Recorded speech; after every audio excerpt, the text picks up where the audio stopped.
Good morning student. कक्षा 7 पाठ संख्या 2 श्री प्रसाद सिंह। श्री प्रसाद सिंह जी ने ये पाठ अपनी दादी की स्मृति में लिखा। इस पूरे पाठ में दादी और स्वयं का वर्णन किया है। एक दिन अचानक श्री प्रसाद सिंह शहर के अंदर अपने कमरे में बैठे हुए थे। एक डाकिया आता है, उन्हें एक पत्र देता है। जैसे ही पत्र देता है, उस पत्र को पढ़ने के बाद डाकिया कहता है, लेखक कहता है, लेखक यानी कि श्री प्रसाद सिंह, कि अब पहले जैसा कुछ नहीं है, सब कुछ अनमना सा लगता है। मेरे मित्र जो सामने मुझे कहते हैं कि मैं बहुत ज़्यादा शक्तिशाली हूँ, बहुत ताकतवर हूँ, बहुत ही सहनशील हूँ, बाद में वो मेरा मजाक बनाते हैं। अब बुखार आता है तो डॉक्टर आता है, देखकर नाड़ी को देखकर दवाई देकर चला जाता है। मेस के महाराज नींबू और साबुदाना देकर चला जाता है। अब मन नहीं करता कि बुखार आए। जब छोटा था तो गांव में क्वार के महीने में बारिश होती, बारिश का झाग वाला पानी और उसमें न जाने कितनी ही तरीके से कीटनाशक देखते थे। चारों तरफ पानी ही पानी होता था और न जाने कितने लड़के उसमें छलांग लगाते थे। मैं भी उन्हीं में से था। मैं भी उस पानी को देखकर स्वयं को रोक नहीं पाता था और उसमें छलांग लगा देता था। 1-2 दिन ही नहाया, बुखार आ गया। जैसे ही बुखार आया, खुद को बिस्तर पे पाया। बिस्तर पर दादी माँ, तभी वहां मेरी दादी माँ आ जाती थी। पतली दुबली काया थी, एक गीली धोती लपेटी, जिसका कोई किनारा नहीं। आती थी, मेरे सर को छूती, प्यार करती और एक अद्भुत शक्ति वाली चबूतरे की मिट्टी मेरे मुंह में डाल दी। गांव की 25 तरीके की दवाइयों का उन्हें पहले से पता होता था। न जाने कितने लोगों को वे दवाई देती। इस पूरे पाठ में श्री प्रसाद सिंह जी ने दादी माँ के विभिन्न चरित्रों को, नहीं विभिन्न चरित्र तो नहीं कहूंगा, उनके चरित्र के विभिन्न पहलुओं को हमारे सामने उजागर किया है।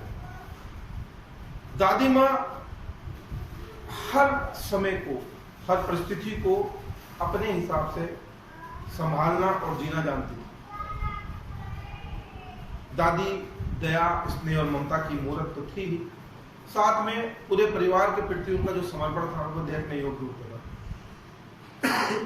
बरसात में गंदे भरे जल में जब कूदकर बुखार आ जाता था, नींबू साबुदाना मिल जाता था, एक अदृश्य शक्तिधारी चबूतरे की मिट्टी मेरी दादी माँ मेरे मुंह में डाल देती थी।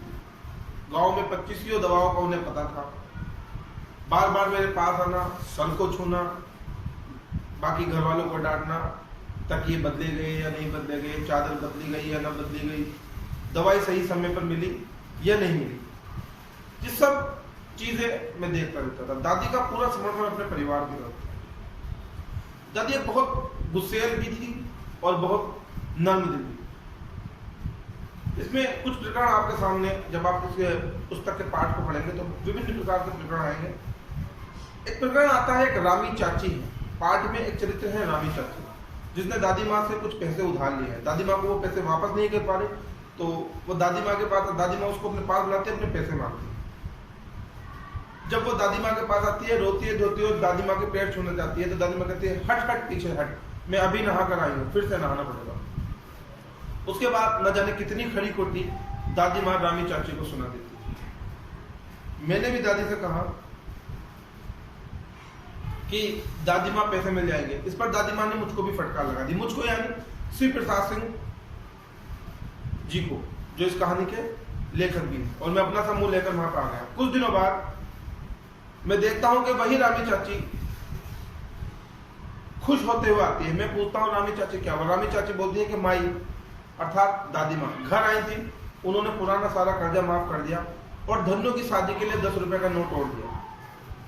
धन्नो यानी कि रामी चाची की पुत्री। उसके बाद मैं कहता हूं, मैं यहाँ पर जितनी बार भी मैं शब्द आएगा, आप समझ लीजिए वे मैं शब्द लेखक के लिए होगा। फिर मैंने कहा, रामी चाची उस दिन तो दादी आप पर बहुत ज्यादा खफा थी, आपसे नाराज थी, तो उन्होंने कहा जो पैसे देता है उसे थोड़े नाराज होने का अधिकार भी होता है। मगर उस समय रामी चाची बहुत खुश थी। उसके बाद किशन भैया की शादी, जब किशन भैया की शादी हुई तो उस दिन भी मुझे थोड़ा थोड़ा सा बुखार था और राघव जो कि मेरे मामा का लड़का था, वो बारात चले जाने की वजह से शादी में नहीं जा पाया। गांव में अक्सर बारात जाने के बाद महिलाओं का अभिनय होता है, उसमें शादी से लेकर पुत्र उत्पत्ति तक की सारी बातें बताई जाती हैं। जब हम वहाँ बरामदे में खाट पर लेटे हुए थे, मैं भी और राघव भी, तो महिलाएं उनको देखती थी। महिलाएं ने हमें देखा और देखने के बाद इस बात पर विरोध किया कि ये दोनों लड़के यहाँ पर क्यों, मगर दादी ने फौरन हमारे पक्ष में आकर कहा, ये दोनों तो बालक हैं, नर हैं, और नर तो ब्रह्मा का रूप होते हैं। यही बात महिलाओं ने सुनी और वो चुप हो गई। फिर बहुत सारे प्रकरण आते रहते हैं। दादी का कभी कठोर स्वभाव, कभी सुंदर स्वभाव, कभी नम्र स्वभाव। फिर एक दिन दादाजी का देहांत हो जाता है, पूरा परिवार सदमे में चला जाता है, दादी भी सदमे में चली जाती है। और उस समय दादी के शुभचिंतकों की एक बाढ़ आ जाती है, घर में लोगों का तांता लगा रहता है। न जाने कितने ही लोग रोज दादी का कुशल क्षेम पूछने घर आते हैं। परिवार का मान बहुत ज्यादा था, लोग मिलने आते थे, दादी माँ से मिलने आते थे। और मृत्यु के बाद पिताजी ने ठाना कि अब दादाजी का श्राद्ध किया जाए।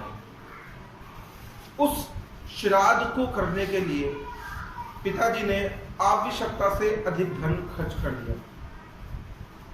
धन तो अपना था ही नहीं, दूसरा उधार लेकर उन्होंने कर्ज किया, जिससे घर की आर्थिक स्थिति और ज्यादा बिगड़ गई। उस आर्थिक स्थिति के बिगड़ने पर पिताजी अक्सर बहुत ज्यादा उदास रहने लगे। एक दिन मैं दादी माँ के पास पहुंचा। दादी माँ मकान के एक अलग कमरे में एक संदूक पर दिया जलाए बैठी थी।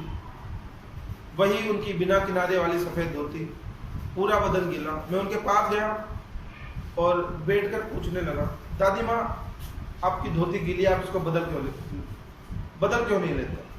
दादी माँ कहती है, मुझे सर्दी गर्मी नहीं लगती। बोली दादी माँ, फिर लेके पूछते हैं, दादी माँ आप यहाँ कर रहे हैं? दादी माँ ने कहा, तू बहुत छोटा है, तूने खाना खाया? बोले मैंने भी खाना नहीं खाया। बोले चल मैं तुझे खाना खिलाती हूँ। और इतना कहते हुए दादी माँ रसोई घर में पहुंच गई। उसके बाद जैसे ही दादी माँ रसोई घर से बाहर आई, उन्होंने देखा कि पिताजी रो रहे हैं। पिताजी को रोता देख दादी माँ के मन में एक अपार पीड़ा हुई। वह समझ चुकी थी कि पिताजी घर की आर्थिक स्थिति खराब होने के कारण बहुत ज्यादा सदमे में है, बहुत ज्यादा परेशान है। ना पिताजी के पास पैसे थे और ना आगे कोई उधार मिलने की उम्मीद। दादी माँ ने पिताजी और किशन भैया को परेशान देखकर कहा, क्यों परेशान होते थे, मैं अभी हूं ना। वो किशन भैया और दादाजी को अपने कमरे में लेकर गई और वहां अपने संदूक से एक चमचमाती हुई चीज निकाली। वो चमचमाती हुई चीज थी सोने के 2 कंगन। और वो अपने पुत्र को देकर कहा, ये कंगन लो, ये तुम्हारे पिताजी ने मुझे दिए थे। मैंने कभी पहने नहीं क्योंकि ये हमारे वंश की निशानी थे, मगर बड़े बूढ़े सब कुछ सोच के रखते हैं। जीवन में जो परिवार के बड़े होते हैं वो सब कुछ सोच कर रखते हैं। शायद इसी समय के लिए तुम्हारे पिताजी ने मुझे ये, पिताजी लेखक के पिता से कहा, किसने? दादी माँ ने। तो इसीलिए दादी माँ कहती है, शायद इसी कठिन समय के लिए तुम्हारे पिताजी ने मुझे ये उपहार दिया था। फिर कुछ लेखक के मन मस्तिष्क में कुछ धुंधली सी यादें आती रहती हैं। तभी पास के पेड़ पर बैठा हुआ कौवा काँव काँव करता रहता है। जैसे ही कौवा काँव काँव करता है, लेखक अपने हाथ में चिट्ठी को देखते हैं और चिट्ठी देखकर उन्हें अब भी यकीन नहीं होता कि दादी माँ नहीं रही। इस पाठ में श्री प्रसाद सिंह जी ने एक ऐसी महिला के चरित्र को उजागर किया है जो परिवार को एक सूत्र में पिरोने का काम करती थी। अपना कुछ नहीं, पूरी जीवन एक सफेद धोती में बिता दिया, लोगों को कर्ज दिया, कर्ज माफ किया और सहायता की। पति के मृत्यु के बाद भी किसी व्यक्ति विशेष पर कोई अधिक उन्होंने भार नहीं डाला। श्राद्ध किया, जबकि दादी खुश नहीं थी कि श्राद्ध को इतने बड़े स्तर पे किया जाए, मगर परिवार के मान मनोबल के लिए, मान रखने के लिए पिताजी ने श्राद्ध को बड़े स्तर पे किया, जिससे आर्थिक स्थिति खराब हो गई। पाठ कई तरीके की सीख देता है, जैसे बड़ों का होना, बड़ों की बातों का होना, बड़ों को परिस्थितियों को समझना, हमारी उनकी यादें, एक क्या चीज एक दादी का होना क्या है। अब इस पाठ के प्रश्न उत्तर आपको लिखित रूप में इस पाठ के साथ उपलब्ध होंगे। आप पाठ पढ़ें और पाठ पढ़ने के बाद जब ये वीडियो देखें इसमें ईयरफोन लगा लें। और एक छोटा सा संदेश है कि कोविड-19 जिसे हम कोरोना महामारी भी कहते हैं, आप सभी बच्चों से मेरा अनुरोध है, आप खुद और अपने परिवार में आसपास साफ सफाई रखें। घर में ज़्यादा से ज़्यादा समय घर में दें, जितना हो सके घर में रुकें। छोटे बच्चे परिवार के बड़े लोगों को घर से बाहर जाने के लिए मना करें। जितना हो सके ज़्यादा से ज़्यादा अपने हाथों को साबुन से, सैनिटाइजर से, हैंड वॉश से धोएं। टॉयलेट से आते वक्त खाना खाने से पहले, खाना खाने के बाद अपने हाथों को बहुत अच्छा दें। जहाँ तक हो सके सोशल डिस्टेंसिंग का पालन करें। इसी पाठ को और इसी संदेश को मैं पूरा करते हुए अपने इस वीडियो को यहीं पर विराम देना चाहता हूँ। जय हिंद, जय भारत।